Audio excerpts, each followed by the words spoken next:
What's up, everybody? Welcome to another Kind of Funny podcast. I'm one of your hosts, Greg Miller, alongside the producer/seducer, Nick Scarpino. Greg, it's Monday morning, and I'm loving life. What a great weekend we just had. Nothing like a fresh cup of coffee on a Monday morning. Yeah, I mean, whole week ahead of us. Look at this. Tell me about the weekend. So What did you proud think of of the weekend and all the sports games that happened? What was your favorite one? Sports weekend. There was a UFC fight. Someone did something, and then I watched the Tina Turner documentary tonight. Just a Friday night tonight, last Friday night. Yeah, and I'm sure it was great. We're getting Can we talk about Kevin's bacon? Yeah, let's get straight to Kevin's bacon. Greg, please give me the intro. Kevin's bacon. Forbes 30 under 30, a.k.a. the second best baby blues in San Francisco, a.k.a. the engaged one at Tim Gettys. LetTimhost, please do, Andy. Of course, then it's the Hispanic heartthrob Texas treat Latino heat, clicking heads and ripping them to shreds, the globe trotting, head shotting, nitro rifle from twitch.tv, Andy Cortez. It's a major melon Monday. It's a major melon Monday, everybody. Would you be excited to know that I might be working with Mountain Dew again? No big deal. Really? Mm-hmm. It's doing the do. For What's what? happening? More of this Major Dew melon mountain. You know what I mean? Well, I don't know. Worry about it then. Shoot, it does sound exciting because I got an email as well. Whoa! Andy Cortez Influencer! celebrating his what, third, fourth year here? Which one is it? I think it's 4. Is it I mean, 4? this is honestly like the 5th time I've gotten an email from them, but I just assumed, I didn't think it would be Major Melon involved. I thought it would be LeBron James's new venture. You know, LeBron James leaving the old conglomerate of Coca-Cola, right? Very shocking. LeBron He's James going to is this known, young upstart independent Mountain Dew? LeBron James known as the Sprite guy, right? Like Right. the NBA playoffs are happening. It's LeBron James. He's drinking a Sprite. He's dunking on fools left and right. And all that rhymed. Did you? Y'all know Did you do it on that? purpose? Did you do that on purpose? I didn't know. But he just finalized a deal. Well, not just, but several weeks ago, finalized a deal with the Pepsi company to go for Mountain Dew. And he has a new drink called Mountain Dew Rise. And Mountain Dew Rise is supposed to be, I guess, a new version of Kickstart, the failed Mountain Dew Kickstart, which is supposed to be a morning drink with vitamin C and sort of healthier versions of this is just pure sugar type shit. But Mountain Dew Rise is supposed to be like an athlete's thing, or, you know, rise and grind, right? The rise and grind culture that all Sure, these I've athletes heard are of all that. about. Yeah. But yeah, apparently it's supposed to be this new thing. And then I tweeted out the Do the Do's video with me and Nick, and I was like, hey, what do we got to get? What do we got to do to be a part of this? I would like to compare flavors. I would like to rank the flavors of Mountain Dew Rise. Sure. And also, LeBron James, I have not forgiven you for 2013 NBA Finals. That's what I said. Yeah, it has a whole new team now. Toon Squad, baby. The trailer came out on Saturday. Right. Space I Jam, imagine right? it was nothing less than fantastic, right, Nick? I Oh, mean, we watched it. I haven't. I mean, when I watched it, I was very emotional because, as you know, Tim, I'm the biggest Space Jam fan here in the office. So the fact that they're redoing that movie is just super exciting for me, especially since I'm also the biggest sports fan in the office. Love the Go Spurs. Go Did you Cowboys. become the biggest sports fan and biggest space fan over the weekend? Because I know that like we're making jokes about the weekend as if the weekend hasn't or already happened, but now you're just kind of lying about other stuff. I don't really. Andy, I don't know where the story is taking us right now. Yeah. I'm just excited to be here. I'm just having a follow good along. time with y'all. I Today know was exactly where it goes. And it goes Yeah. back to a story that I can't let us keep talking That's about right. Mountain We Dew gotta- and talk about all yeah. this stuff. We got to get back to Kevin's bacon. And it all starts before Kevin's this bacon. show started. Greg Miller looking through So good. something or other around his computer setup that Kevin had to do something to recently in the last couple days. Greg Miller sees something. And he thinks it's bacon. It ends Well, up no, not what it being was is that bacon. I was alerted by the one and only King Portillo, the wiener dog, where Portillo was trying to desperately get underneath the filing cabinet over here. Kevin, I'm slack. Oh, no, I'm actually, that's not how that works. I was slacking to myself. That's not going to help you get it, Kevin. You know what I mean? Wait, hold on. Kevin, don't you spell your name with a K? Where is it? Why isn't it right here where it should be? You know? kind of. Oh, there it is. Probably. It's in the updates. Yeah. Slack is so Yeah. stupid how it It's does dumb. everything. Why does it do that? Kevin, Stop doing I'm that. sending you a video right here of Portillo the wiener dog trying to get underneath the thing right here because I'm sitting here. Portillo, you know, he waddles over like he does. I cut up some pineapple for Jen right before the show, right? I brought that into the room. He was sleeping on the bed. He slept through it. But then as I was exiting the room, he woke up, smelled pineapple on the air. Was like, I'm going to get some food. I put him down. Here's where it happens again. Yeah. I know a lot of people out there like, man, Portillo, probably the smartest animal alive. Not so. I had left the pineapple in the room on Jen's desk. I walked out. He followed me because he's like, oh, my fat dad's always eating. Not pineapple. I came out and got a cookie. And then he followed me over here while I ate the cookie. And then as I finished the cookie, I, in fact, looked down.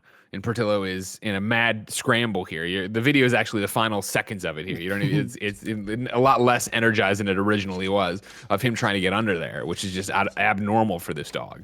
And so I was like, okay, what is actually under there? It must have been there forever, right? And as you see there, I look in, and what do I see? A little piece of bacon.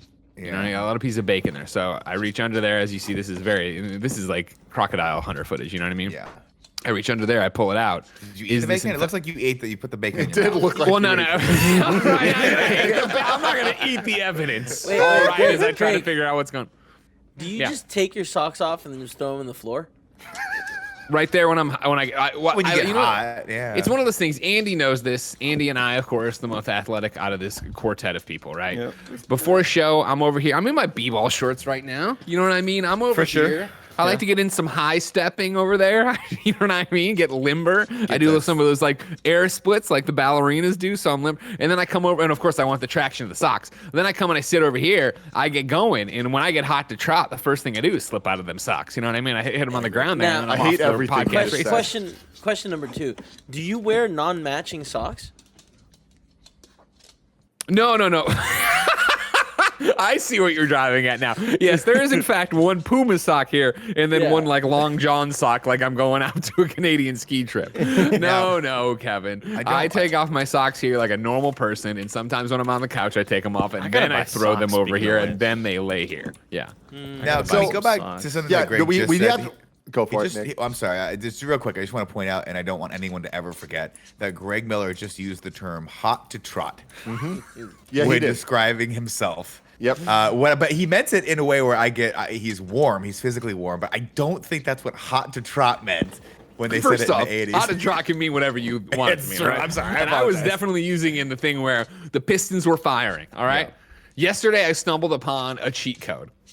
We all remember the Game Genie. We all remember the booklet of codes you put in your games, right? And what did I find out yesterday, Tim? Do you remember?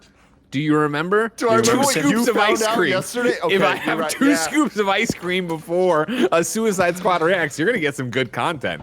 And so again, this is what I said yesterday. I said, Andy, you know, you watch the NBA.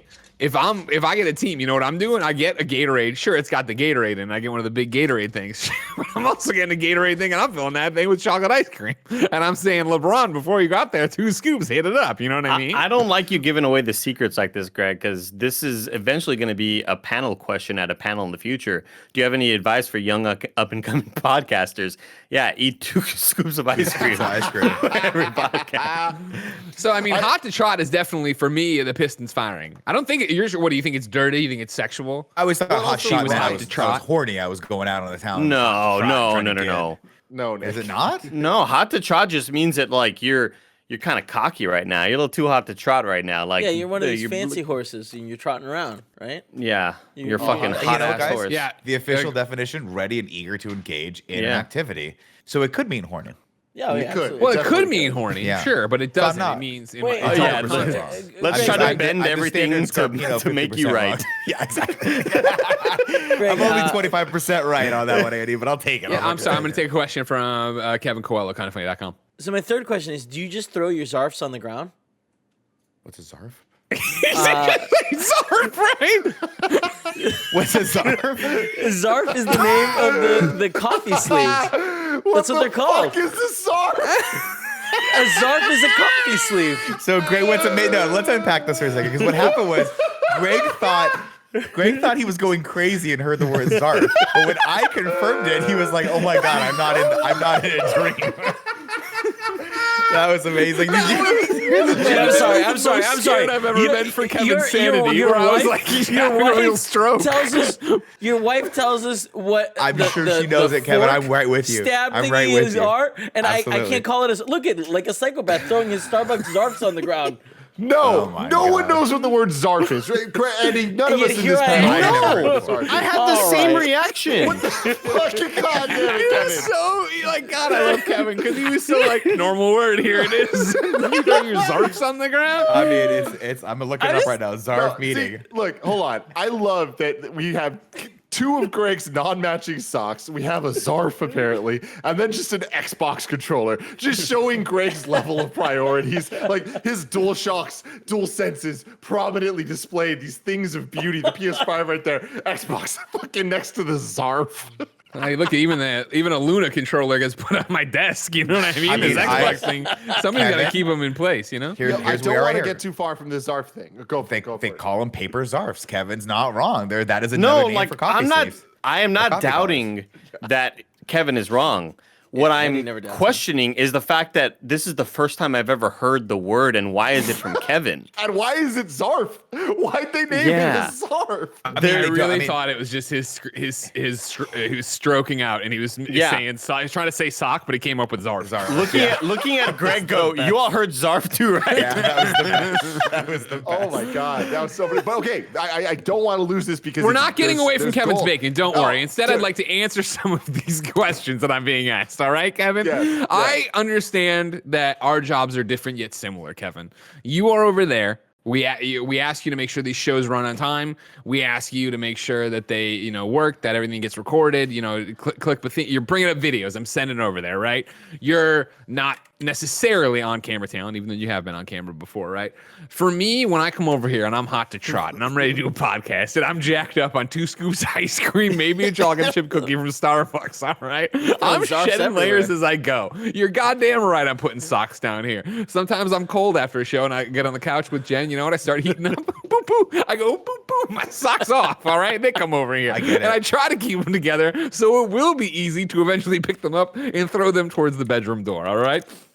And it's the exact same thing of, we didn't ask for this life. All right, I wasn't out there praying to God for COVID so I could come and work from my living room and bring my whole office into the living room, right? So you think this fucking place makes me sick to my stomach, all right? So yeah, sometimes the garbage piles up here and I just knock it down on the ground. I'm moving in 2 weeks. I'll get it then, Kevin, all right? I'm not moving another trash can in here. I'm not giving up the ground. You look over here. Yeah, there's an Xbox controller on the ground. Why? Because I got a DualSense here and I got a Luna here and I got a Backbone here and I got all these goddamn Funko Pops that'll make sure my future children can never go to college because I spent them on Funko Pops. And so yeah, I get active and I'm like, you know what? So, yeah. I don't need the Vita for this show and I'll put it over there on the floor. And then eventually, maybe Saturday afternoon, Sunday, Jen will yell at me and I'll pick it up and I'll move things around. All right. Here's a bigger question.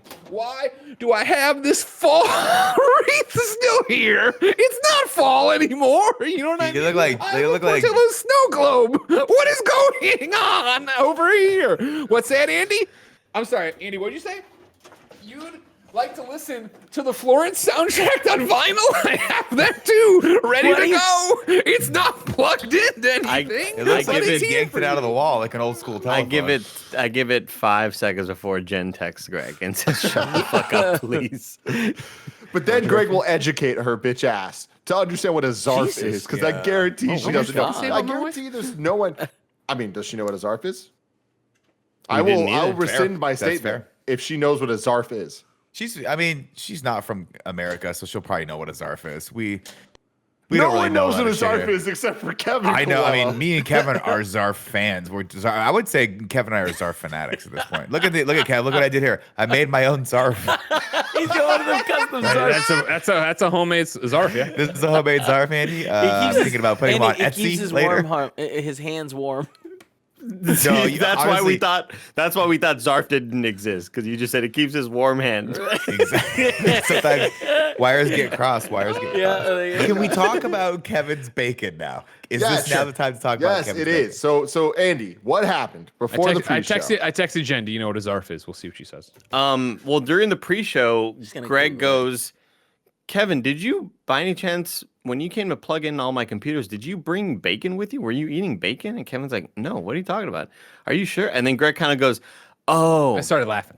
He laughs. He goes, "Ha, ha, ha." He laughed like that. He goes, "It's not bacon. It's pepperoni." Piece of pepperoni from a pizza. That's right.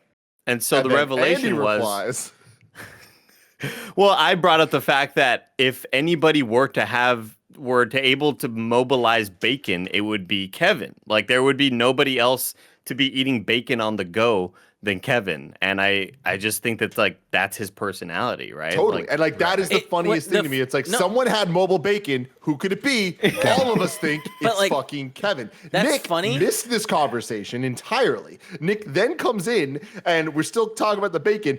And Nick, without skipping a beat, just goes to Kevin Bacon, Kevin's Bacon. We should do something with Kevin's Bacon. It's hate hilarious. us. I hate us It all. writes itself. You got a so thumbnail. You got a incredibly thumbnail much. right there. You got a headline. Here's what It's Monday morning. spoiler. Somebody's getting ready to go to work. They're turning on Spotify. Kevin what do Bacon's they on the see? show? Kevin's Bacon. No, it's gonna be Kevin. Tim's gonna text you and be like, "Can you have Kevin get a picture of Kevin biting something?"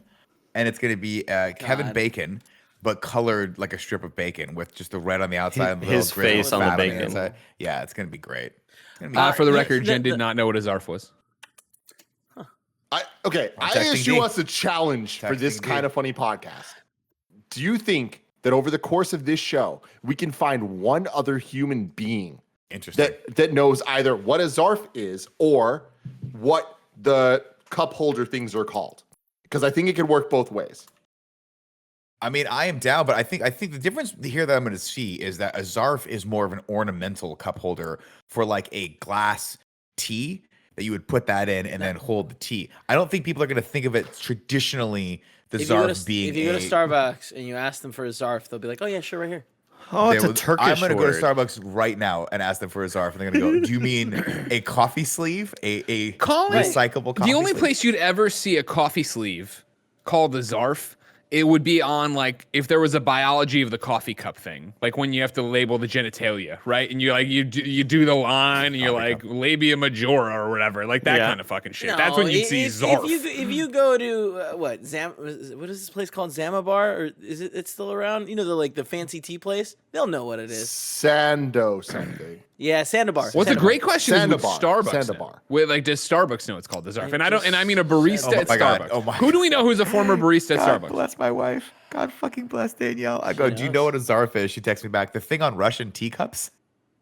She fucking knew what it was. See, she knew what it was. She knew what it was. Psychopath. Also, really quick. It's funny that I feel like only Tim should know this, but like, who takes bacon mobile? Like, out of all of us, who's known to exactly Nick Scarpino and his bouquets of We have bacon? seen that before. Yeah. I've been It's just there funny. was a while where it was crispy bacon, Kevin, and then there was also a remember. while where I thought it would be It was a lot healthier of with fun. turkey bacon. Remember that? That was always fun. Joey turkey would bacon. also Real know quick, I want to take back my comment about Jen being a bitch ass if she didn't know this. You're too late, fine. Tim. It was It's we too were late, rolling Tim. with a bit. I appreciate it. No one took I it think it was, seriously. Don't worry. we took it in the spirit with which it was intended, which was positive. And two, I didn't take it positive. like Kevin's making a good point, but it doesn't change the fact that when we think mobile bacon, we think Kevin. Like, you can't run from that, Kevin. It's like there's just an inherent like personality. Nick doesn't have that personality. Nick has the facts, but that's the thing. We like there's a level of character over who we actually are. Yeah, and right. Kevin, you're larger than life. Yeah. You know what I mean? It's like I've been the told that. character of Kevin Coelho is like mobile bacon is just almost your tagline.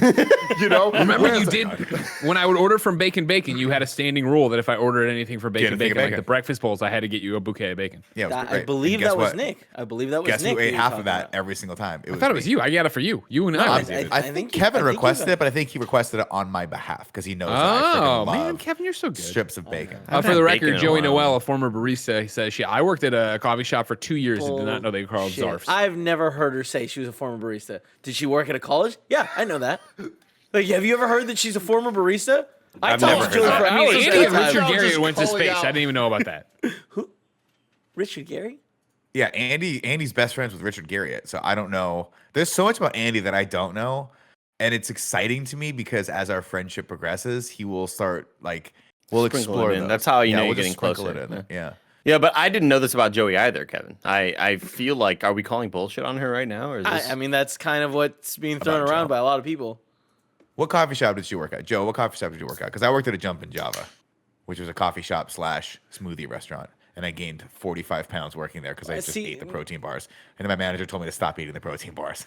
So I was eating like 3 a day. Wait, were you already heavy and then you gained 40 pounds? Yeah. Oh. I was Joey like says I also don't 230. talk about working at a hair salon, but I did that as well. I've heard What that the before, though. what? Here I've she heard that comes, ladies before. and gentlemen. I'm It's here. Christmas in April. Joey Noel. Hello. I worked at a small coffee shop next to, it was like on a campus with a church and a preschool. I honestly don't know if it had a name. It might have had a name. Okay. But I don't Joey remember worked it. in an undisclosed coffee shop that may Joey- or may I'm not gonna have look had it a up. name. Right, Kevin? Joey, Yeah. just give it up. You worked for the CIA.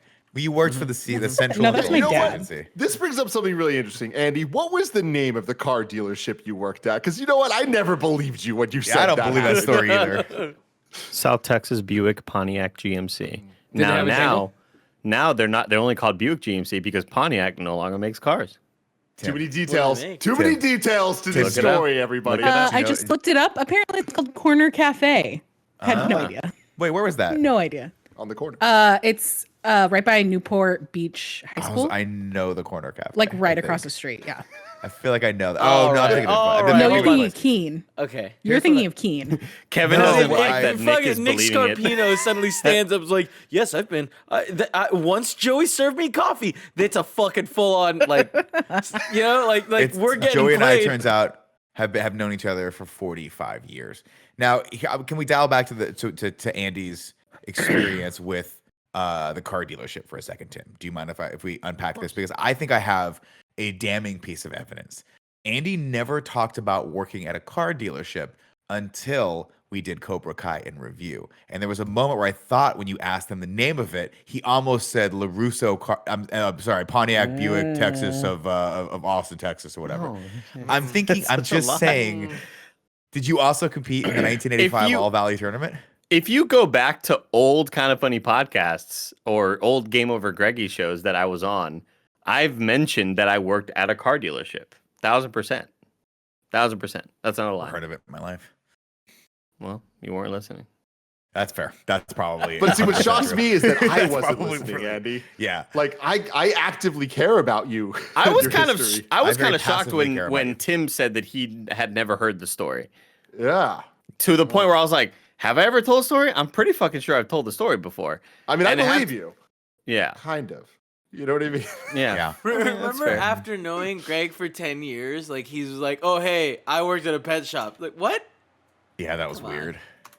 To me, it's the cousins. To me, Greg's cousins that we've never heard about, like that babysit him, but like still kind of like him. That's what blows my mind. Why wouldn't you Well- like me? You kids are stupid. I mean, Well, you know 'cause what I you were mean? Come weird on. as Shit. Well, I You were understand weird as that, but shit.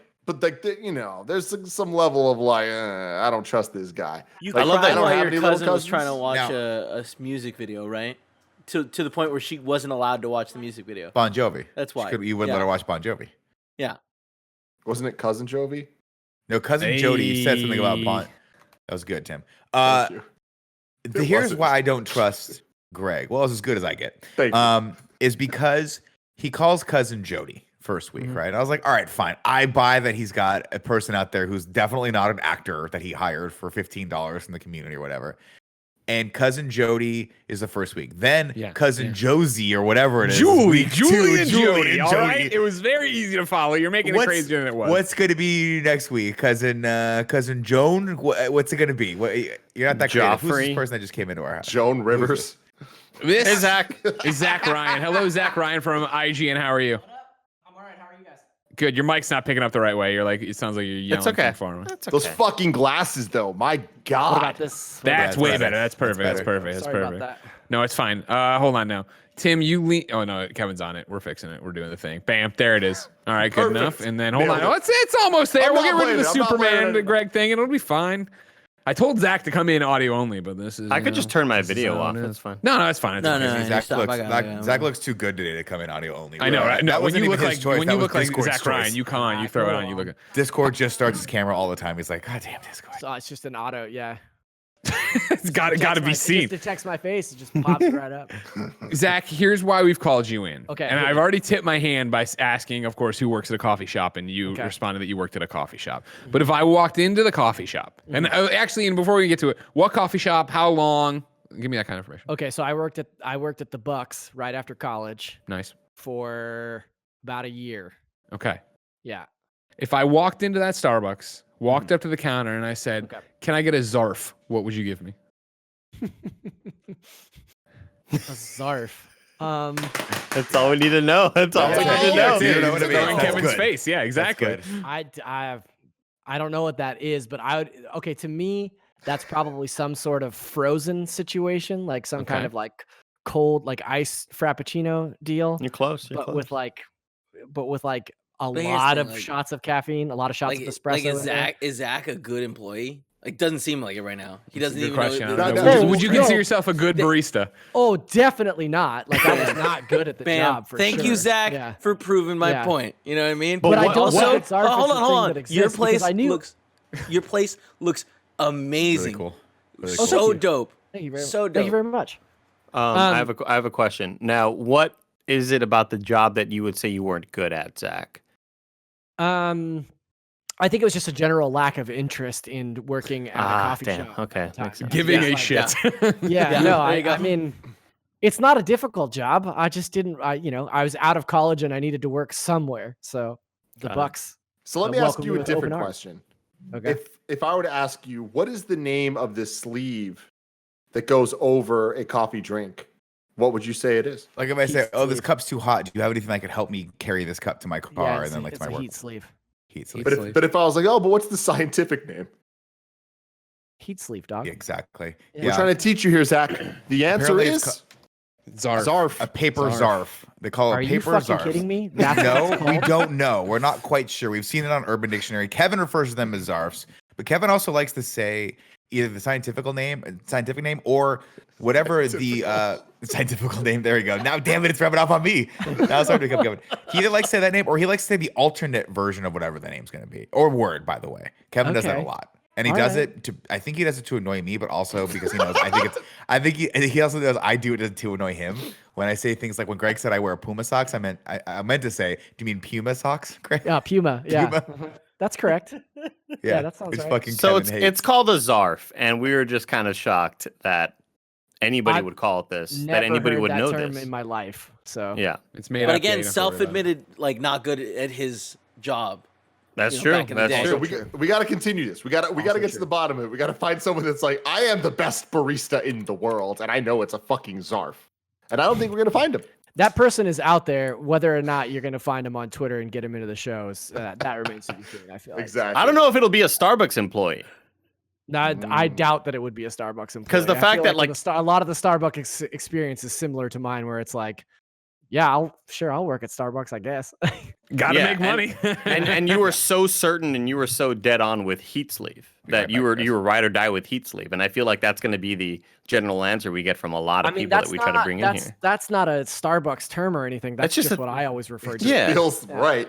Yeah. Much better than Zarf, admittedly. Look, here's the thing. I'm just saying during the orientation, someone might have been like, "And here are the Zarfs," and Zach just wasn't listening. You know? And I was on my phone like, oh yeah, Yeah. cool. Gotcha. Yeah. Gotcha. God, Exactly. Zach, like you look too cool right now. Those glasses, the reflection. You gotta stop. I You gotta wish- bring it down. Bring I it down. wish that I had an excuse about like why I'm wearing these sunglasses to look like a cool guy, but it's literally that my curtains are hard to reach during the day without Sure. moving shit around, and then it's Yeah. fucking bright as hell around 3:00. So, I love it. I love it. all right, bros. Thank for you very having much, me. Zach. Take Thank care. you, Zach. All right, so Zach admits he's not a good coffee shop We got him. employee. We got him. You know Now, what I mean? Greg, We're not getting. Yeah. I want to call Gia's little sister Jenna, who Okay. for many years worked at a coffee shop, and I would say gosh. prided herself on it. She like- would know the word Czar. And she is the type of motherfucker that would know the word Zarf. Yeah. So I I hold got on, a couple hold on. other. Well, hold on. My thing is, if she's the best, do you want to save her for last? Oh, I don't know if she's the best. I still don't think. I don't. My bet is that nobody knows what a Zarf is. Okay. I got a couple irons in the fire. I Go, feel like if fire it somebody's up. gonna Go know for it, it. it's gonna be her. I don't know. I doubt it. I don't think she's going to know. If you have someone ready, Tim- let's do it. What's up, Kev? Tim, dead silence. I'm thinking about my question here. Now, is she not known also for being like she's a bartender, or she was a bartender for a long time? No.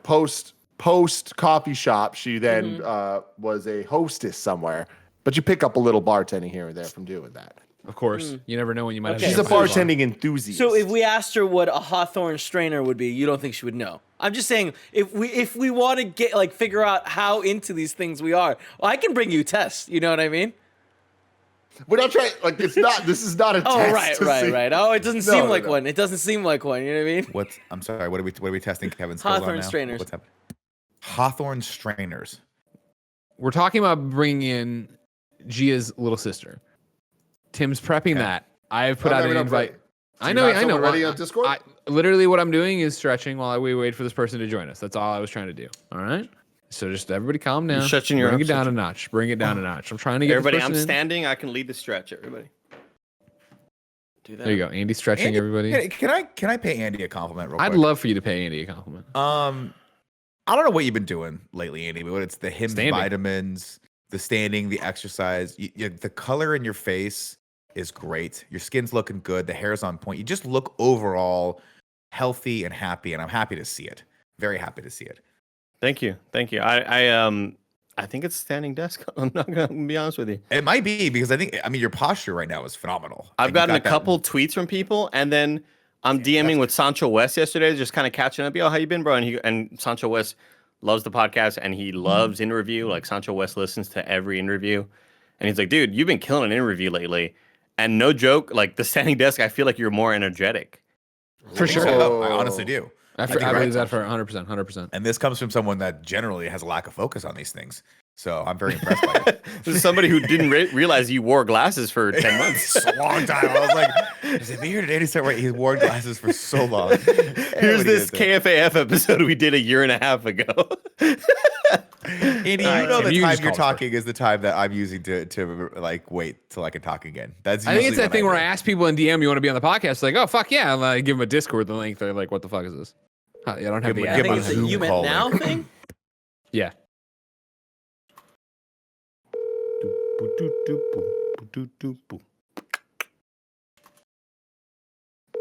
Is this Gia's sister? Mm-hmm. Yeah. She's screening Tim's calls. I'm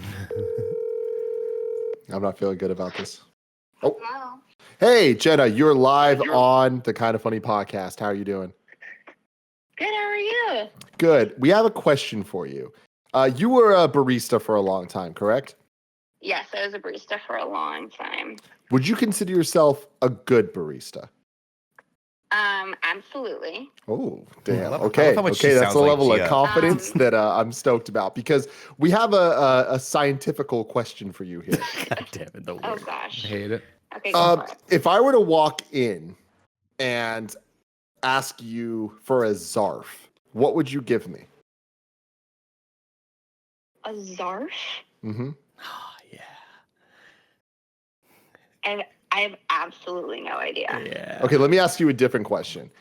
If I were to ask you, what is the name of the little sleeve thing that goes over a hot drink? What would you tell me the answer is? Kevin, it's not looking good for you, big dog. A sleeve? That's the name of it. The answer is Zarf. It's a I mean, Zarf. it's Jenna. not looking good for me. Guys, That's there's what they're no called. way. Andy. Yeah, that's what they're That's what called. they're That's called. what they're called. Look it up. Who calls them that? Turkish? It's I just looked this up. yeah. Starbucks is called Weird. Turkish. On the So side we- of the we're box, just there's trying to Zarf. figure I out- don't know this. Yeah, we're just trying to figure out if anybody we know actually knows that. And you were our golden goose. You were the one that were like, if anyone's gonna know, it's gonna be you. So Yeah. I thought you were going to ask me like a latte art question, and I was like so ready. And, I really and feel like I that's when failed people y'all. are confused. can you make I a Pikachu? apologize. I bet I can make a Pikachu. Good. Yeah. I'm gonna ask Do for it a right I Pikachu. now. haven't Tell her to do it tried, right now. But I'll try to do it with you. Okay, I'll talk to you later. Thank you very much. Okay, see you Bye. tonight. Bye. There you go. What's going on tonight? What you doing? Little Falcon and Winter Soldier Fridays. Oh, nice. Oh. They made it through. They watched all the MCU and then they watched Fast and Furious. And next up, we're gonna watch Watchmen for the first time.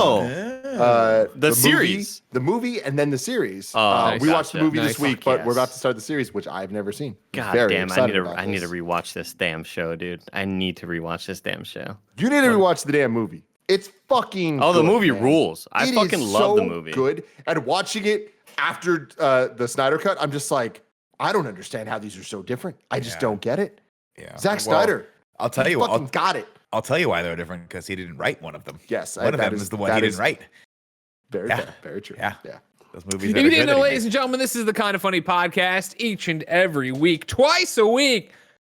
4, sometimes 5 best friends gather on these microphones, each coming to bullshit with each other about whatever it is they want to bullshit. If you like that, you can head over to patreon.com/kindafunny, where you can be part of the show. You can write in with your questions, your comments, your concerns, everything under the Kinda Funny sky. Of course, you could also on patreon.com/kindafunny be watching live as we record it, like Lexi G, Joshy G, Demetrius Newell, Chance Carter.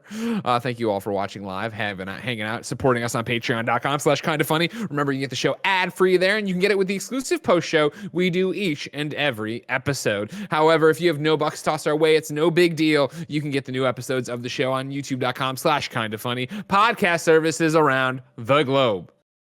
What was that, Andy? What'd you put up? What'd you flash? What are you talking about, the Greg? You're going graphic crazy. the graphic from Games Daily. But it's the globe? No, actually, if in the configuration, that graphic is called a Zarf. We're calling it a Zarf. Okay, Yeah. interesting. That's also a Zarf. No, it's the KFGD top 5 that Okay. But I still have it here in my scene. I forgot they were Nice. still here. Yeah. That's really cool. Okay. I Did like you it. watch Andy and I host Games Daily? Like I told you guys, I watched the first Crushed it. 25 minutes, and then I 25 went minutes. to a Van Gogh exhibit. All right. You never got back to watch the rest of it, because we did some real cool shit toward the I end of the didn't. show. I didn't.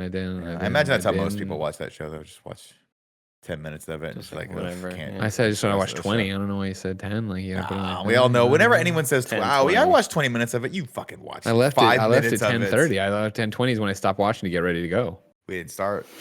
That's true. That's fair. We started at 10 on the. Kevin was very adamant about that. He was like, "We're starting at fucking 10." Housekeeping for you. Remember, the Kind of Funny morning show came back last week. You can catch an actual episode of the Kind of Funny morning show over on youtube.com/kindafunnyplays. That's where all the archived Twitch live streams go up. Again, kindafunny.com. No, that's right. youtube.com/kindafunnyplays.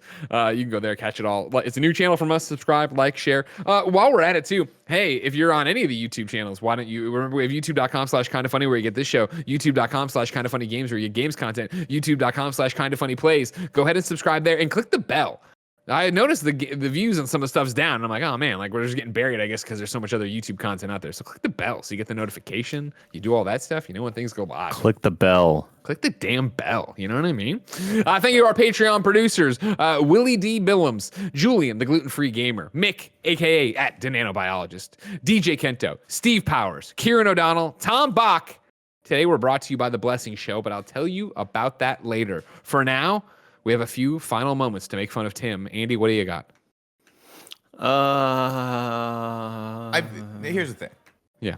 We've been making fun If you're of an Tim. audio listener, Tim stepped away. Yeah, Tim stepped away to go Assumedly, TV. he's got to poop. I think we've been making fun of Tim a little too much lately. Take a I feel like kiki. we're ganging up on Tim a lot, and I don't think he's feeling it. So I think we need to back that off and Let's make fun of focus it- Blessing. That's fine. I never make fun of Blessing though. I have too much respect know. for him, but you guys can go ahead and do it.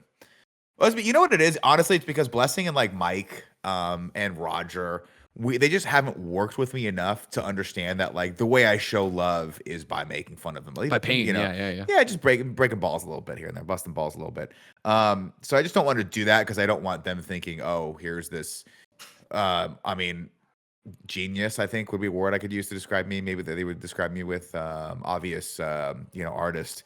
It's one of those things when I was walking around the interactive Van Gogh exhibit, immersive Van Gogh exhibit, I did see a lot of hints of Nick in there, where I was like, I can see how this man is a savant of his time. Yeah, it's that thin line between art and madness that I like to skate. And Greg, one of the things I respect about you and Andy, actually you as well, is that you guys are on that line too. Andy's a little better about hiding it. Greg, you hit about Thursday, or as you said, I've had that Friday energy since Tuesday or whatever it was last week, which is a great quote.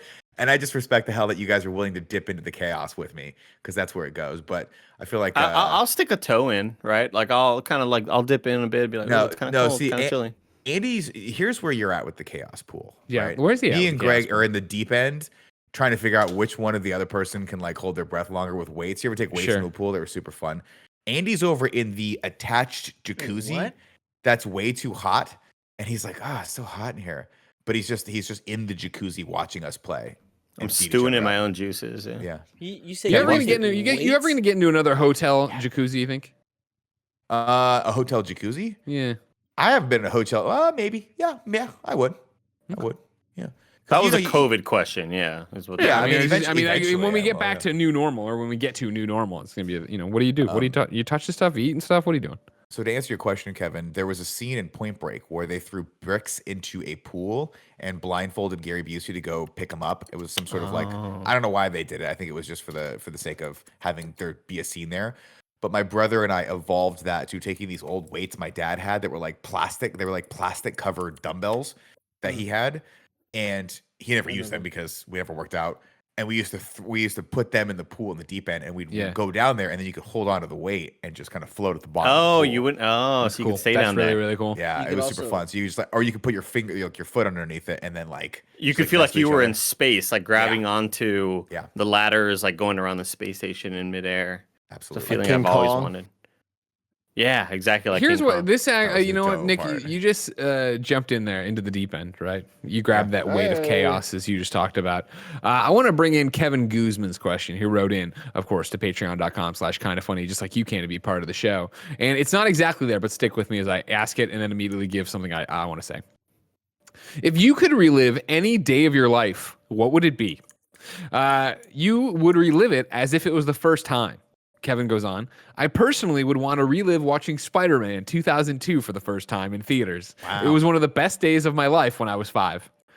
What I want to do is just a twist on this, because as you were telling this story, Nick, and you've told so many question. stories. We gotta take more questions. They always ask good questions. You need to stop fucking interrupting me, all right? Because you need to. I understand Swallow your you've been fucking standing Zarf, up, bro. You're hot to trot. You're standing up. You got all the pistons firing over there, Cortez. But I need you to put it into neutral for a second, all right? Every time you bring up one of these stories, Nick, about you and Matt hanging out at the pool, Big Lou, Elena, they're off on some trip. I think about what a blast it would have been to hang out on a summer day, a summer weekend with the Scarpino boys when we were a bit younger. We And would so this fucking isn't love we're gonna get to Kevin's question, but I like this piggybacking of, I would fucking love to hang out with Scarpino lads. Oh man, it's Greg. You would have fit right in because I told you my best summer, and I mean this might be kind of a twist on the question, but like I would take one of the days, well, 2 days. One, I'd love to go back and relive my wedding because that day is a blur, and I was way too tired, and I would love to just know that hey, it turned out pretty good. So go out and enjoy it. But 2, I would love for you to join me for that week period. My parents decided to go to like New Orleans, and me and my that was amazing, Ed. My honest to God hope was going to be that he amazing. crawled out, ran to the kitchen, and crawled back in, and came up with like a giant 6-foot sub. That is amazing. But I like the red one too. No, I would want you to come visit during one of those weeks. Yeah. Where it's 110 degrees outside. We've got the air conditioning blasting indoors. We're playing Mario Kart 64. And then when you want to go get some sun, you go into the pool. We put the lawn chairs in the pool, all the patio furniture in the pool. So you could just chill out in the pool and drink. And we were just drinking all day long it was like a 4-day long party. People came, they slept over, they got tired, they left, they came back after their job. It was a blast. You would have fit right in there. You're clowning people out in Mario Kart. Wasn't that essentially the pool day at my bachelor party? Yeah. Yeah, That was like your fun. brother But was no there, Mario too. Kart. Yeah. But no Mario Kart. That's true. That's So true. that's the problem. We is that enjoyed your bachelor party. Yeah, I'm not saying that. It was just, I think you dial it back to then when you have literally no responsibilities. No and responsibilities. there's you no. Certainly, you certainly drank like you had no responsibilities. Remember that? Well, Fucking Greg, hell. I was never responsible. Remember, I was so fucking drunk, and I went back and then just slept through any after party. Like I woke up like fucking 7 hours later, like oh shit. Fuck. More than that, That was a you blast. remember you stepped on my sandals twice and ripped them in half. Yeah, broke them. Yeah. broke Don't them do anymore. Impressive. It's the second time I'm not pretty a good sure was scene. on purpose. That makes That sense. sounds like something I would do. I'm a clown. Everybody loves me. Andy, you like this question? What day would you go back and relive from your life? Gosh, well, like Nick frames it as a couple of different days, right? Nick Sure. frames it as like a 3-weekend span or whatever.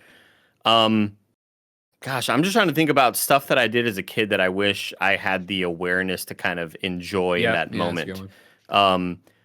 But I guess I'll go with just something super uneventful, but just some of the more fun times in life where my band and I and other close friends would practice and like write songs at my friend's mom's place of work. She had like an office, and that's where we had our equipment, and we would practice and play after hours. And like There were no noise complaints because we were kind of in a strip mall that, there's nobody to complain. Sure.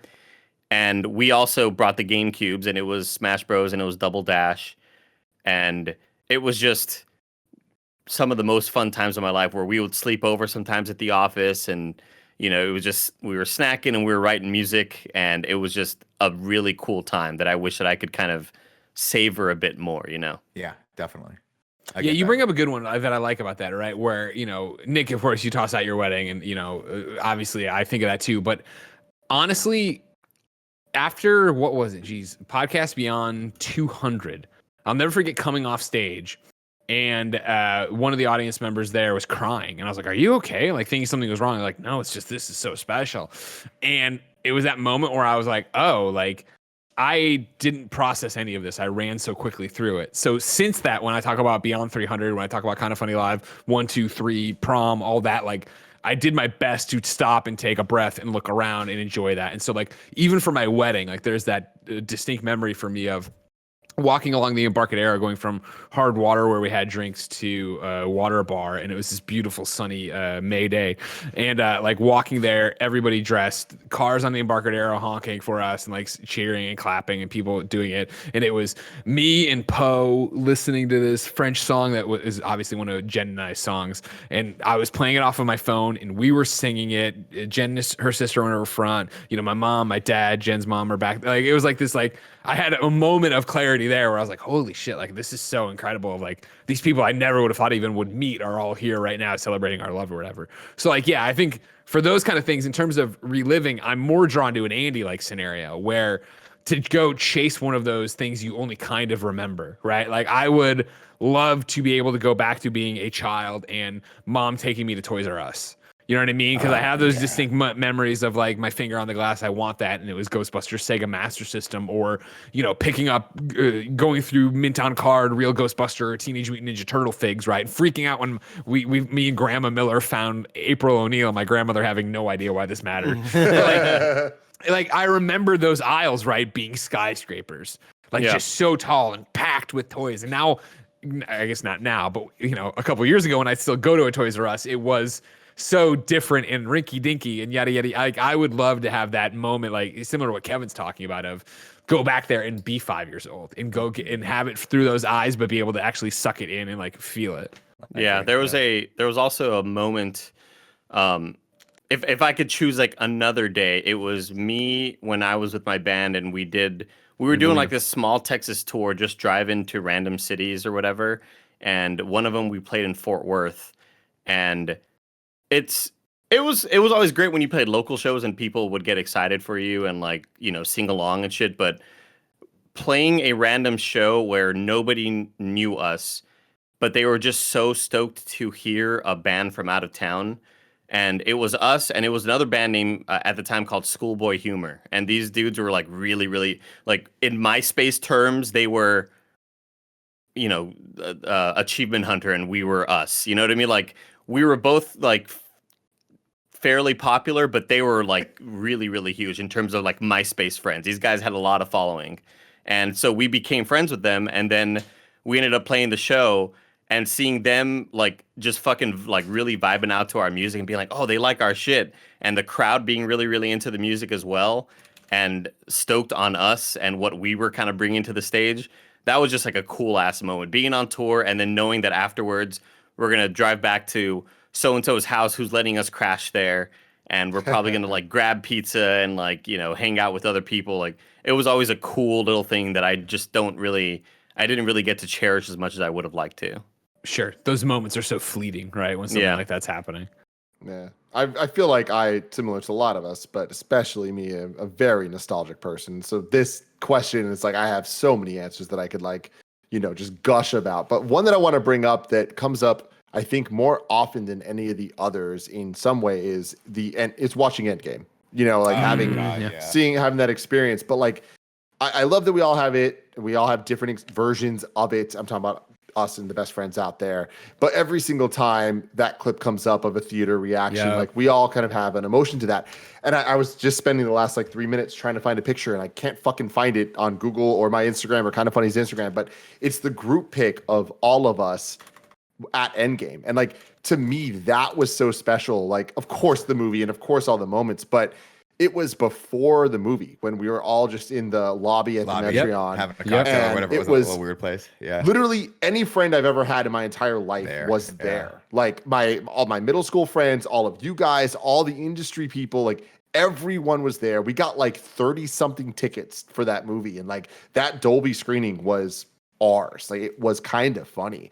And so every scream, every yelp, every cry you heard was our people having this like shared moments. And you know, before the movie even started, just like not even theorizing and all that stuff, but just like all of us kind of deal with the emotions we had going into it. It was so special to me. And like I remember getting a cocktail with Andrea and like talking about like what we're about to experience and how crazy it is that we are getting the Return of the Jedi of our generation. Like, Yeah. that Oh my is God, dude. insane. I mean, Kevin, I bring up- slacked you the photo. You bring up Thank you. Andrea, right? I'll never forget. It was. I think it was John, Andrea, me, and D. Yeah. And me and Andrea are gushing tears when On Your Left happens. Like just. And then I remember ugly. distinctly That's D my looking ugly over, cry moment. D looking over at John, and John's like, I don't know, whatever, let them do it. This is their thing. This is their moment. Yeah. Like this fucking picture is insane. You know, this wasn't even close to everybody that was And I there do with think I'm us. cheating. I think this is the end. I think this is after we saw it, but it Yeah. gives you the best, best I can do for you in terms Yeah. of getting it right. But it's also that idea, right, of like, I think about that all the time too. Of like every time that clip goes around of people reacting, I stop and I kick myself of like, especially as content driven as we are, of like, why didn't I think of that? Why not to record it and get kicked out, but like just to switch on audio and have a wave file of us all, you know what I mean? Of like all that shit happening. Because that's so brilliant. But man, what a moment. What a fucking moment, man. Yeah. And I like in the same way too, like, I think of, I've talked about it before, obviously, but like, getting to see Ghostbusters 2 in theater, like 1989, mom taking me there, like in a noon showing on opening day or whatever. And I'll never forget, it was so weird because you know how you're a little kid or whatever. And I remember when, the carriage rolls into the street and Dana scoops up little Oscar and Nick, the Ghostbusters theme starts kicking in slowly or whatever. And I remember my mom turning and looking at me. And not looking at the movie, she was looking at me to watch my reaction to this obviously epic fucking moment for Ghostbuster fans. Yeah. And I remember doing the thing of, I'm not gonna smile. Like I know what she wants. I was doing that kid thing of like, and then I remember I just couldn't stop myself. I just started grinning like a moron when the fucking Ghostbusters 2 logo pops up. You know what I mean? That's great. I love it. I love that. Those moments. I think the only other time that I think of was I do remember leaving high school. I remember being around my friends in like theater and like doing our last production and just thinking like I just remember being like, I'm going to miss this. This is a special, like I stopped and savored it because I was like, I don't think I'll ever get this again. I had no intention of doing theater beyond that point. And I thought I'll just never be on camera or an on-camera personality again or have a group of people that are awesome to do work with. So just savor it right now, man. Take a mental picture, with your eyes because we didn't have phones back then. And that's what I did. Yeah. I've got nothing else. I don't know why. I mean, that was a good one. You had a good one. You don't have to worry about it. You had two good ones. Yeah. No, the biggest thing for me that like to not go too far into repeating stories over and over and over again, but there's probably a lot new listeners that haven't heard so much of our old stories, which is crazy. But for the record too, actually, you bring up a great point. This is something I've been kicking around, but I always think about it about 10 minutes before we go live. I need to get access. I'll hit it up. I'm going to put a thing up and I want to do a kind of funny podcast, I guess, 1 week from today. And you know what I want it to be? I want it to be the kind of funny quick start guide. So this is your first kind of funny podcast.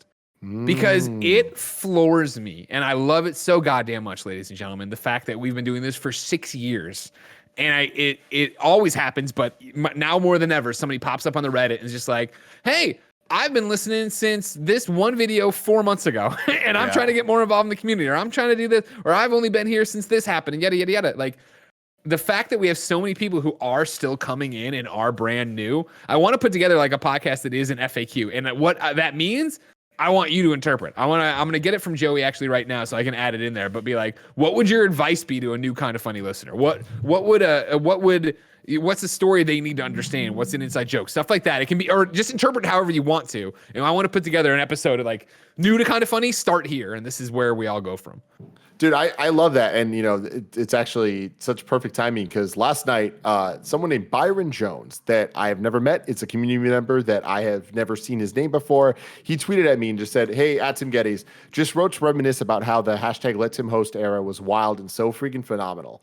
And like, it made my life here, like reading this last night at 10:40 p.m. where I was like, people care about me.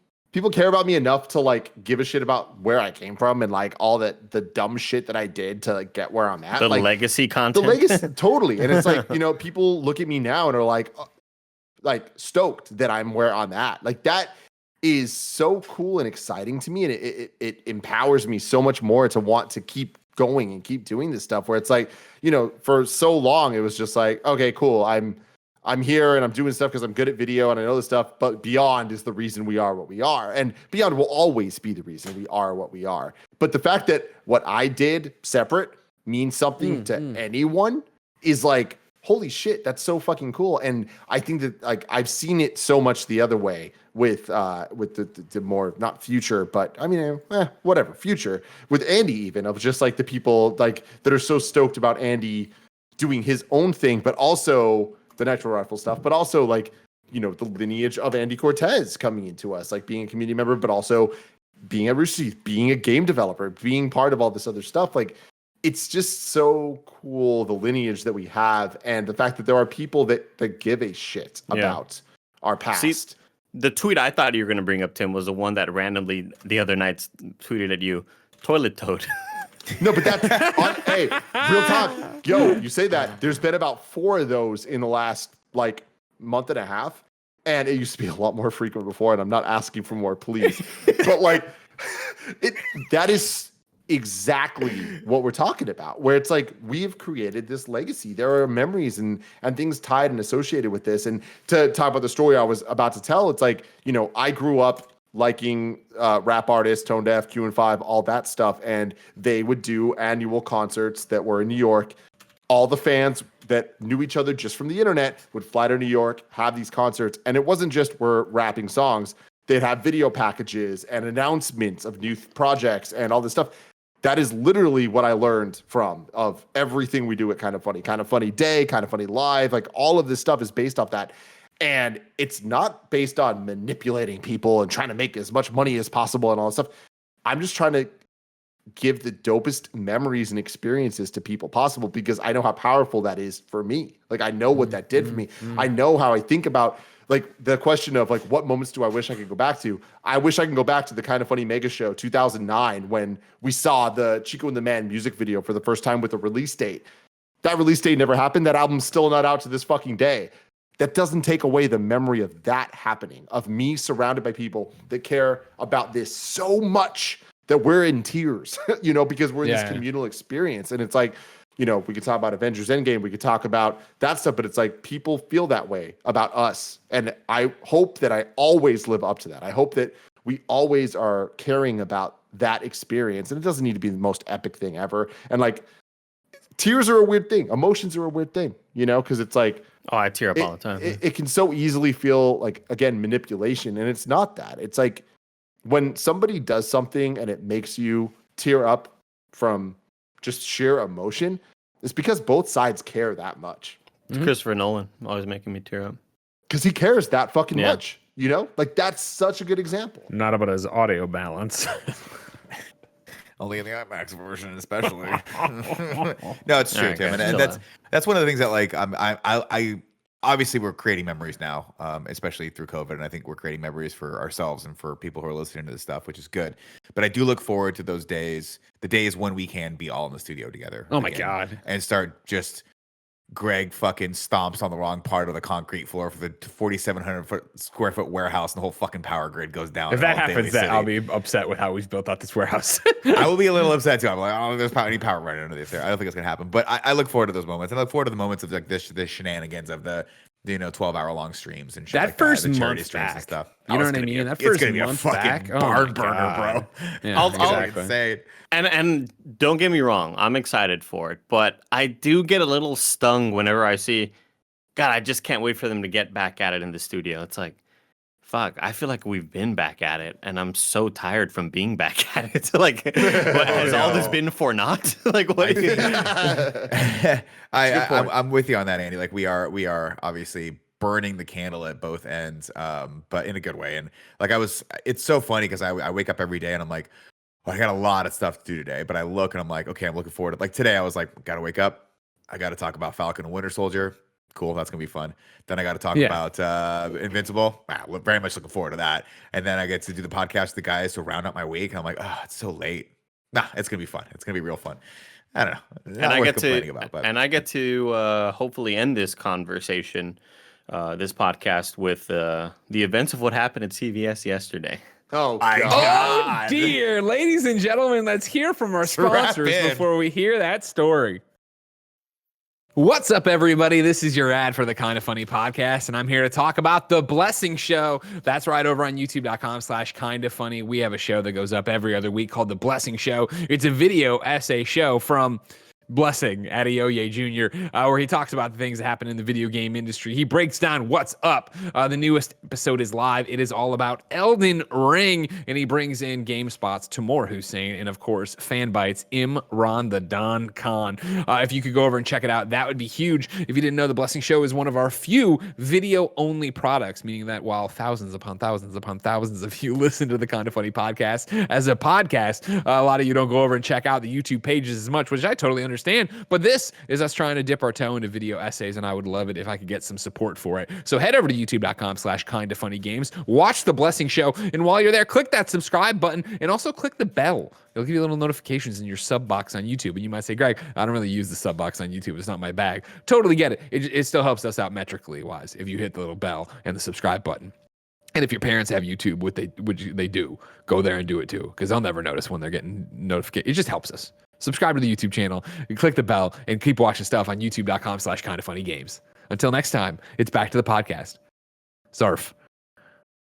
Andy, what did Corduroy Man do to you this time? It's not what you think it is. This was Did he apologize? a season 3 twist that I wasn't expecting, and arguably made the series worse.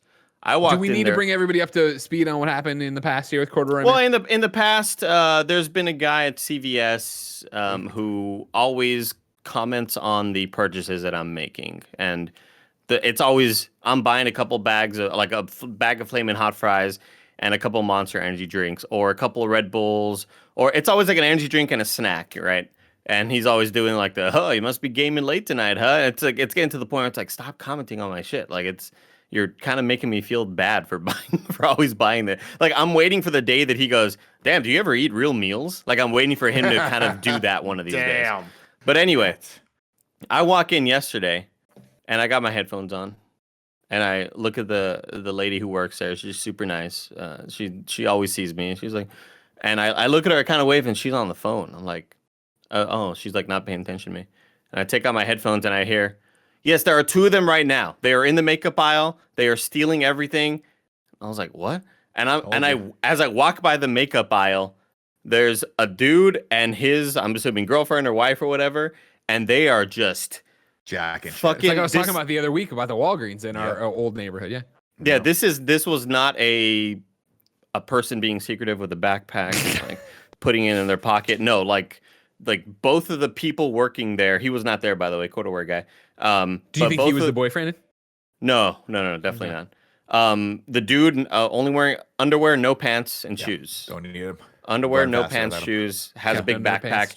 and they are just like fucking grabbing everything in the makeup aisle. And she's on like kind of the eyeliner. I took a photo. I don't know if you remember, I talked about how I get really annoyed at the security cameras are like, smile, you're on camera, and that sort of thing. You're being recorded right now. One of the eyeliners in that photo, I got a lot of messages from a bunch of women being like, I love that eyeliner. It's super expensive, but it's really good. And of course, homegirl who's over here stealing all this stuff, It's crazy white looking lady. Like she just had fucking blonde hair. It's like they're going everywhere. It's like, oh my gosh, I wonder like what's going on in their life that they are resorting to this. But she is just fucking stealing everything, dude. And it is pandemonium. And then I hear like over the loudspeaker, like, there are 2 shoplifters in the building. I was like, yeah, no fucking shit. It's a small building. We can hear, bro. and I walk like a foot away from him because I'm having to walk by. So I see everything he's doing, like right next to him. You're like, do you hand him your 3D Doritos? Like, can you rip these off? Luckily, there's no weapons. Luckily, like, you know, that my initial worry, I was like, what should I like go? I don't know what to do here right now because I'm too far away from the entrance. I don't know if they have weapons. I don't think they do. But I kind of had to go to the pharmacy to pick up a prescription. And I was just kind of like looking around the corner, like, I hope everything's okay. And then the lady was like, yes, officer, she's talking to the cops. She's like, yes, orange shoes, no pants, this and that. And then he finally like left the store and they both left. And they eventually, no pants, just underwear. Just his underpants. Yeah, his undies. Yeah. Just like briefs, just like gray briefs. And then the cops get there and they're just like, yeah, we think he probably had a getaway car or something because we didn't see him on any of the streets that we were passing. So there was just like a big ass robbery happening. And I had never seen something that over the top. Yeah. Yeah. Cause it's usually, you know, I see a lot of shoplifters in that CVS. Like, and it's always like a backpack and they secretly hide something. And then they walk up, hey sir, can you pull what's in your bag? And then whatever. It's always like this awkward encounter. It's always very secretive, similar to the ones that I've experienced at Best Buy when I worked there. But this was just like, holy shit. I was waiting for a Honey Bunny moment in Pulp Fiction. Like, I thought this was going to be one of those. I was kind of scared for my life. I have multiple times seen shit like that going down at my local Walgreens. I walked in one time and it was a dude who had just stolen something. And the manager with a fucking screw gun, like a portable drill gun. And he was just not like wanting to make contact with him, but like using the noise to try to get the guy like out of the building. Hey, that's a scary noise. Like, hey, and like he wasn't like it's a vacuum cleaner and a dog or something. He was literally in the middle of like screwing something in and realized this guy was doing it. And he was trying to get like a wild animal out of the cabin up in the woods. He was like, rah, rah, rah, rah. And I just felt, I was like, this is the reality of the city we live in right now. It's not great. It definitely needs to change. I should be doing something to help, but I instead went right over to the aisle that I needed to go to, grabbed the reduced fat wheat thins that I wanted, a couple Coke Zeros, and I was just like, bro, get it, man. I fucking bolted. Yeah, I just bolted. I would like to direct that. This is the times like this that I wish we were still doing the animated show, because what I would do is I would have Andy walk in and have it be a ridiculous ruckus in the middle of the CVS, and then have Andy just be like, huh. And then still grab his item and walk around it over to the aisle and be like, can I check out now? It's just like she's still trying to buy your shit like nothing's happening. Yeah, phone number is 512. Yeah, exactly. It was wild. Like people start lighting, it escalates. People start light fires in the back. And you're like, I'm just trying to get these Doritos. I was shocked Homeboy wasn't there. I was shocked Homeboy and Corduroy wasn't there. Probably I thought inside job. He probably knew it was going down. Couldn't be there. Son of a bitch. Maybe you're right. Maybe you're right, Greg. We already know he's nefarious. We already know he has no morals. It's a perfect crime then, right? Because he wasn't there. You know what I mean? It's a real guy. This guy's I agree, giant piece of shit. He's a real guy, Kevin. So we can't talk about the fact that he might be part of this. I don't know his name. I just know he's Corduroy guy. I feel like maybe we might be liable if we write some stuff. I feel like there's a lot of really popular YouTube channels that talk about theories like this. That just they come out and they have here's A and here's C. That's how do we connect them? Yeah. I mean, I did my part. You go forward. Kevin is a lawyer. Kevin said, but legally speaking, we have to say to everyone we're just joking. Do not, if you find this man in the wild, don't give him shit. Obviously, if you go to a CVS anywhere in San Francisco and you find a man in corduroy, there's no guarantee that don't say anything to him. Don't accuse him. And keep your eye on him. All right. Yeah, keep your eye on him. And if he gets out of line, that's when you call the police. That's when you call Andy. And if he judges you on your 3D Doritos, let us know. Maybe ask him, is this too many 3D Doritos? Hey, sir, I was wondering where all the 3D Doritos are. If you had somebody who came in and ate them all the time, Call of Duty, and see what he says to that. Oh, you mean Andy? They didn't have any 3D Doritos there yesterday, by the way. Ask him if someone came in and kept buying a lot of bleach. This is a Godzilla reference. Godzilla reference. Nick, I want to know, have you looked into this guy who lost a finger while doing MMA? Oh No. my god. How did he Did you hear lose a about this finger? dude? No, it happens like once every year or two that someone forgets to take the ring off and then just gets their finger like ripped off. Is this what happened or what happened to this guy? I heard about it yesterday on stream, and I was hoping you would know more about it. I've pulled up the TMZ article here. Okay. It looks like Hitag Pilev loses finger in horrific mid-match injury. Again, I'm reading from TMZ. Oh, I this is an said, wait a actual second. fight. I said, wait a second. Where the fuck is his finger? They were like, I don't know. That was a direct quote.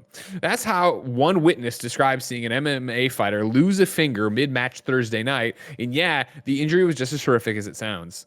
During Hitag Pilev's bout with Devin Goodale at Cage Fury Fighting Championship in Philadelphia, officials had to stop the fight when they noticed Pilev was missing a freaking finger. The images were insane. Video of the 37-year-old in his corner showed the ring finger on his left hand had been completely severed at some point during the match. Did he forget The to problem- take his ring off? The problem, for several minutes, nobody could find the missing digit. That was Event his promoter glove, Rob probably. Haydak told ESPN there was a mad scramble to try and help locate it, with the PA announcer even having to ask fans in the 2,300 arena stands if they'd seen it. It was a surreal moment, Haydak said. Eventually, his finger was found tucked away in his glove, where it had been the entire time. But here's the crazy part. Pilev did not immediately go to the hospital to have it reattached. Gotta keep Haydak said he actually begged to continue with the match, and even the officials wouldn't let him. He stayed in the ring for the post-fight announcement, where Goodale was rewarded with a TKO decision. Yeah. Quote, "It's crazy," the organizer said. He didn't even flinch. He was getting ready to do the official decision, was like, guys, get him out of the cage and go put his finger back on. The fighter, who did eventually go to the emergency room and have his finger reattached, says he believes he suffered an injury after Goodale had grabbed his glove early in the fight. In the second round, he caught my glove with one hand and held it, Pilev said. I felt my finger snapped, but kept pulling my glove and my finger snapped. We kept fighting. When the second round was finished, I see my bone was out in the open. I wanted to keep fighting because I felt like I had this guy, but the doctor saw that and stopped the fight. Yeah. Jesus fucking Christ. So first off, that's a good stoppage. And if you're an MMA fighter and you think that any doctor anywhere is going to let you fight if you've Get back lost, out there, if you've kid. someone's ripped your finger off, that's just not going to happen.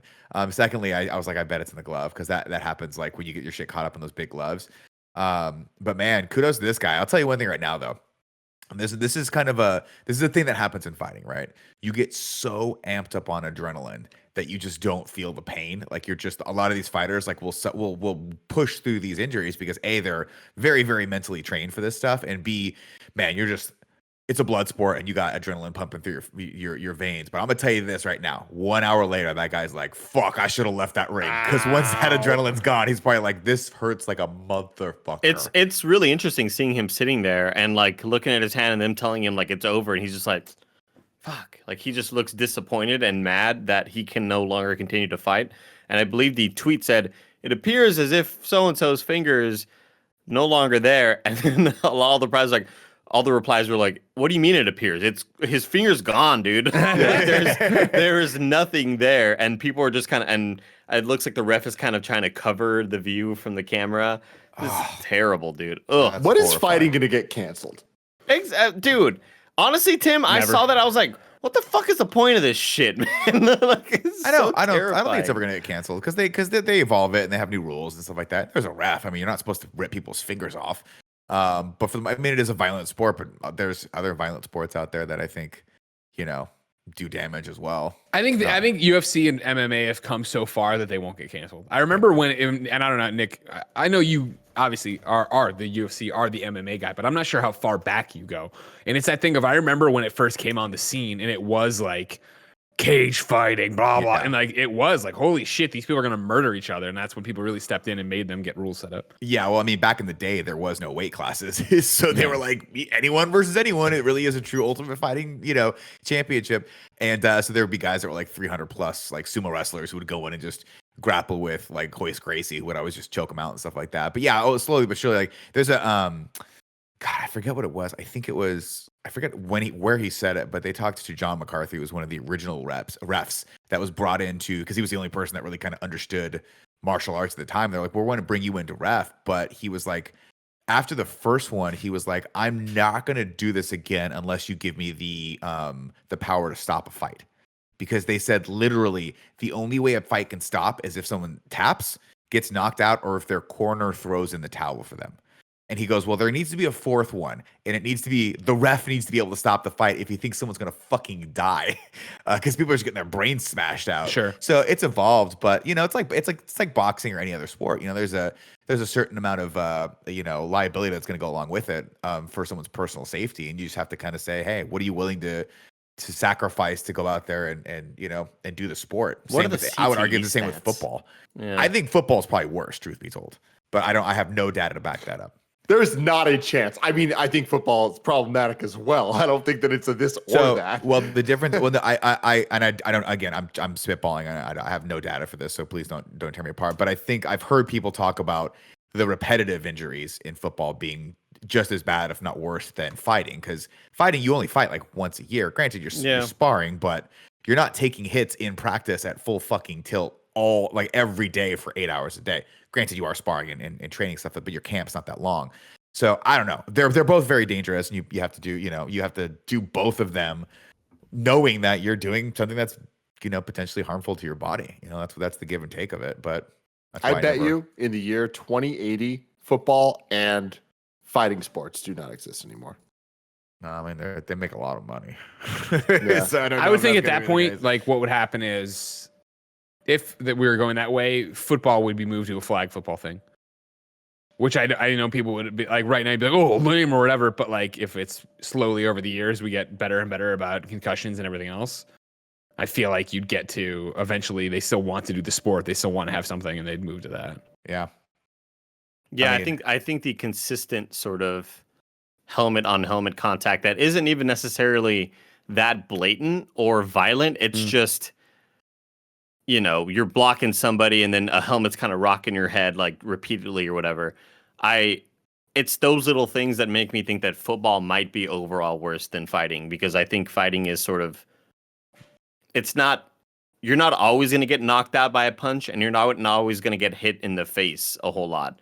But with football, it's 17 weeks and it's constant. Well, I'm on a Bleacher Report article that was talking to physicians and athletes, and it's one of those where it's not really a cut and dry answer, but their closer here, this is Scott Harris reporting on this, writes, those cultural differences may be what really sets MMA and football apart, at least until more science comes in.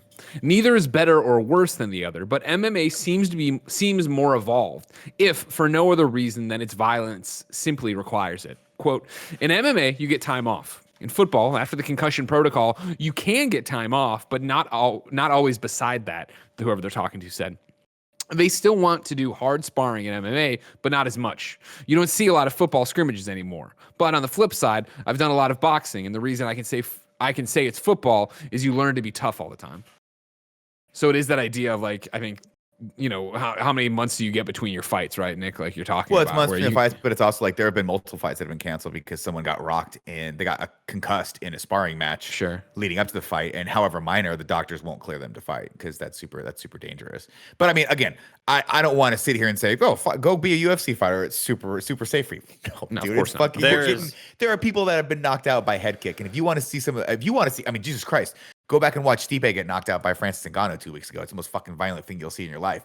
It's amazing, and it was a great fight, and I think even Stipe would agree that I'm sure he wants to step back in there. But that's the kind of shit that changes you. That's the kind of shit that, we call that changing power, where it's like you're different after you get punched that hard, where you get knocked out that hard. You just are, man. And I've seen fighters a lot that are fucking murderers, and then they get starched like that, and they just...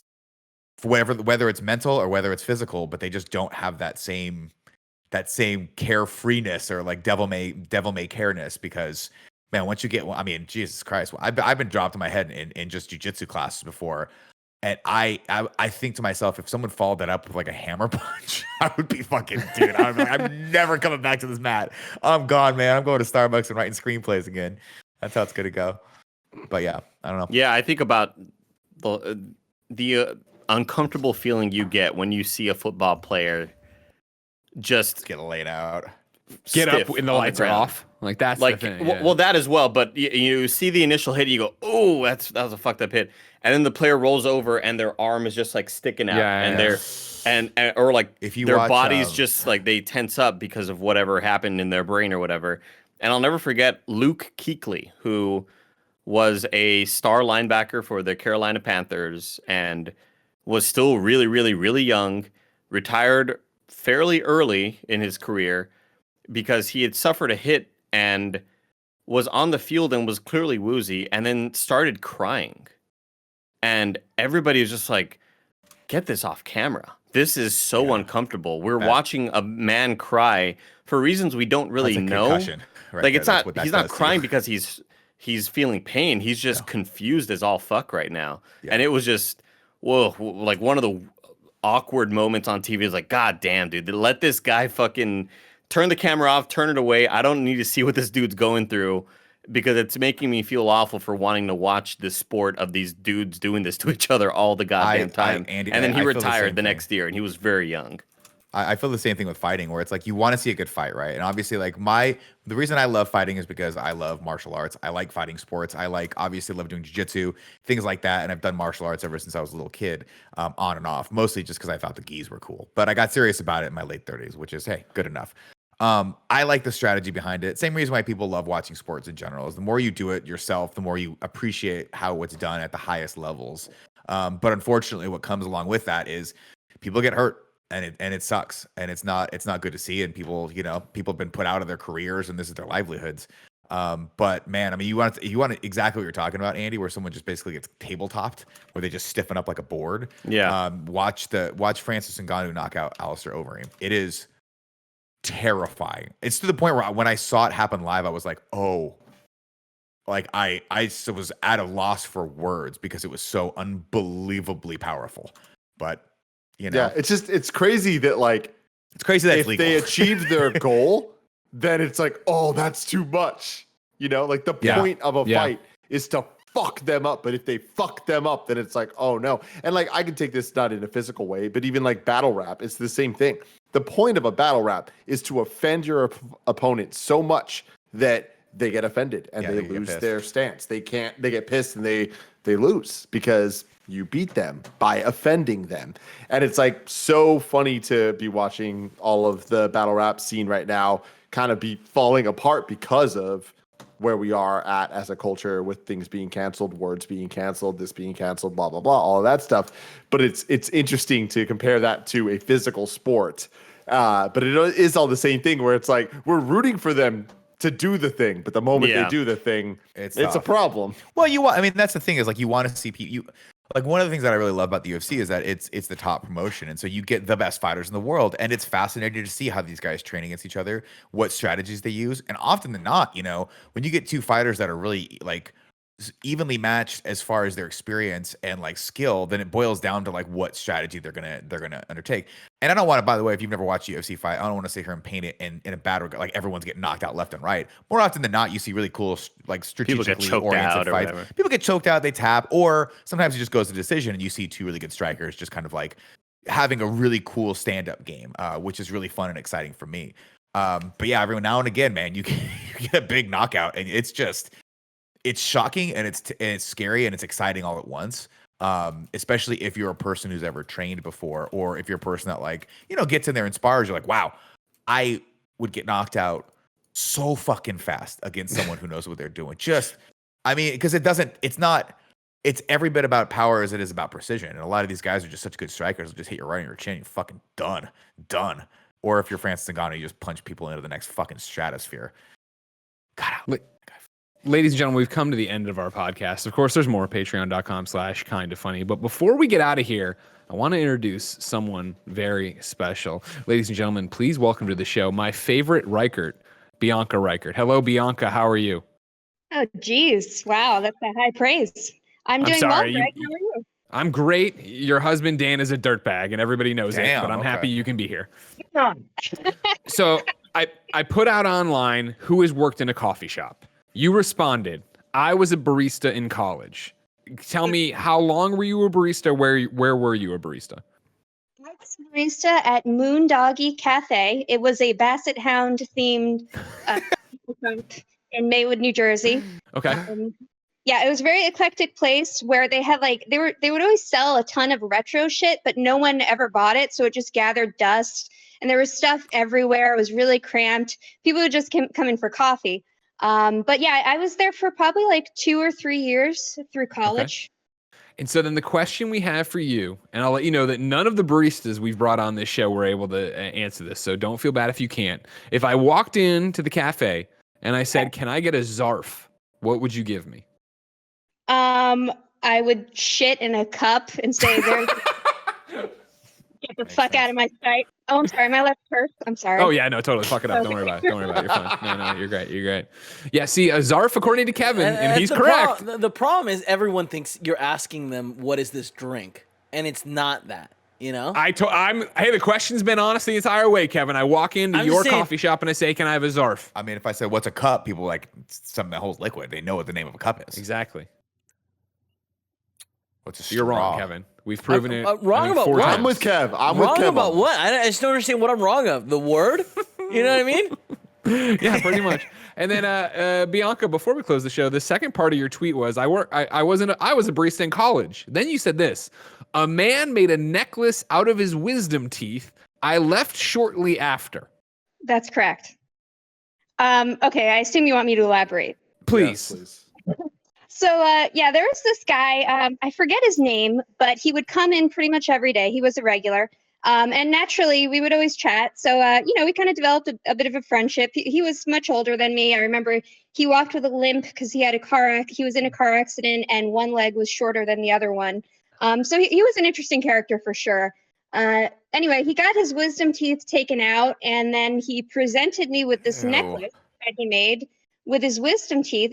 He made it out of floss, and it had several other wisdom teeth. He somehow drilled a hole through them. And yeah, it was very strange. I was flattered, but also a little bit frightened, as you can imagine. Yeah. Yeah, no, understandably. That's horrifying. Yikes. A weird way to end the podcast.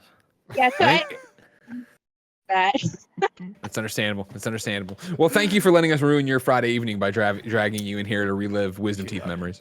You are most welcome. Any escape from the dirtbag Dan Reichert? The worst, dude. The worst kind of dude. I'm so sorry. We'll figure out a way to get you out of there one day. Don't worry. Take care. All right, bye. Ladies and gentlemen, this has been the Kind of Funny podcast. Each and every week, 4, sometimes 5 best friends gather on these microphones, each coming to bullshit with each other about whatever bullshit they want to bullshit about. If you like that, head over to patreon.com/kindoffunny, where you can watch us record the show live. You can get the show ad-free. You can write in to be part of the show, but most importantly right now, you can hang out even longer with us for the post-show we do each and every episode. Important, this of course goes up on Monday, meaning that I can tell you our next guest is Jerry O'Connell from Sliders, from Can't Hardly Wait. Actor awesome. Jerry O'Connell is joining us for the Kind of Funny podcast. Tomcats. Tomcats. So get your Jerry O'Connell questions in on patreon.com/kindoffunny. We can't wait. I don't know what it is that we did a show called We Have Cool Friends for a year, 2 years at least. Yeah. And, no one gave a fuck. All of a sudden, hey, Kind of Funny podcast. We do it twice a week. We have guests, and now we have like banger after banger. Not that we didn't on the other show. Oh no, I understand. Fuck. Then, sure. Now, we put Joshy G with the Joe's apartment call out. Also correct. Oh my That God. is true. Oh my I forgot about Jerry O'Connell in Joe's apartment. Yeah, we'll talk about that. Get your questions in patreon.com/kindoffunny. We got a post show to do over there right now. So until next time, it's been our pleasure to serve you.